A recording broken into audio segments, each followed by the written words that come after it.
আপনি কি জানেন, একটা যুদ্ধ পুরো উত্তর ভারতের ক্ষমতার মানচিত্র পাল্টে দিয়েছিল। একটি যুদ্ধ যা আফগান শক্তির পতন ঘটিয়েছিল আর মুঘল সাম্রাজ্যকে অদম্য করে তুলেছিল। আজ আমরা জানব 1529 সালের ঘাঘরা যুদ্ধের সেই বিস্ময়কর ইতিহাস। 1529 সালে বিহারের ঘাঘরা নদীর তীরে দাঁড়িয়ে আছে ভারতীয় ইতিহাসের এক ক্রান্তিকাল, যেখানে মুখোমুখি মুঘল সম্রাট বাবর এবং আফগান বাংলা জোটের প্রবল শক্তি। পানিপথের যুদ্ধে জিতে দিল্লির সিংহাসন দখল করেন বাবর এবং খানোয়া যুদ্ধে জিতে রাজপুত শক্তিকে দুর্বল করেন। তবু শেষ বাধা ছিল আফগানরা। মাহমুদ লোদি, বিহারের আফগান নেতারা এবং বাংলা সুলতান নুসরত শাহ, যারা কোনোমতেই বাবরের আধিপত্য মেনে নিতে রাজি ছিল না। বাবর বুঝলেন, যদি পূর্ব ভারতের এই বিদ্রোহী শক্তি দমন না করা যায়, তবে মুঘল সাম্রাজ্য কখনোই স্থায়ী হবে না। তিনি সিদ্ধান্ত নিলেন, ঘাঘরা নদীর তীরেই তিনি শেষ লড়াই লড়বেন। একদিকে আফগান যোদ্ধাদের সশস্ত্র প্রস্তুতি, বাংলা সুলতানাতের অশ্বারোহী ও নৌবাহিনী, অন্যদিকে বাবরের সর্বাধুনিক তোপখানা, যার ধ্বনি তৎকালীন ভারতকে কাঁপিয়ে দিত।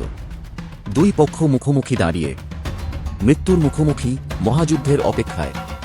প্রথম গোলার শব্দে কেঁপে ওঠে নদীর পাড়। বাবরের তোপখানা দ্রুত যুদ্ধের মোড় ঘুরিয়ে দেয়। তাদের আগ্নেয়াস্ত্র ও কৌশল ছিল আফগানদের তুলনায় বহু উন্নত। নদীর ওপর, নদীর ধারে, স্থলপথে, তিন দিক থেকেই শুরু হয় প্রচণ্ড সংঘর্ষ। কিন্তু বাবরের সেনারা যেভাবে স্কোয়ার ফরমেশন আর তোপের সমন্বয় ব্যবহার করে, তাতে আফগানদের প্রতিরোধ ভেঙে পড়তে থাকে। মাহমুদ লোদি বারবার সেনাদের সংগঠিত করতে চেষ্টা করেন, কিন্তু বাবরের তীরন্দাজ, অশ্বারোহী আর তোপখানার যৌথ আক্রমণে আফগান বাংলা জোট সম্পূর্ণ ছিন্নভিন্ন হয়ে যায়। ঘাঘরার তীরে আফগান বাংলা জোটের পরাজয়ের আঁচ স্পষ্ট হয়ে ওঠে। শেষ পর্যন্ত আফগান জোট ভেঙে পড়ে। বাবর ঘাঘরা যুদ্ধের মাধ্যমে পূর্ব ভারতের উপরও পূর্ণ আধিপত্য স্থাপন করেন। বাংলা সুলতান নুসরত শাহ বাধ্য হন মুঘল শক্তিকে স্বীকৃতি দিতে। এই যুদ্ধের পর উত্তর ভারতে আর কেউ বাবরের শাসনকে চ্যালেঞ্জ করতে পারেনি। মুঘল সাম্রাজ্যের ভিত্তি হয়ে ওঠে অটল ও শক্তিশালী। ঘাঘরা যুদ্ধ শুধু একটি যুদ্ধ নয়, এটি ছিল ঐক্য বনাম বিশৃঙ্খলার চূড়ান্ত লড়াই। ইতিহাস আমাদের শেখায়, যে জাতি বিভক্ত সে জাতি পরাজিত হতেই থাকে, আর যে জাতি এক থাকে সে ইতিহাস সৃষ্টি করে।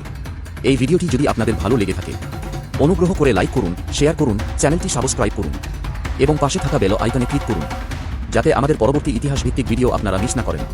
ধন্যবাদ।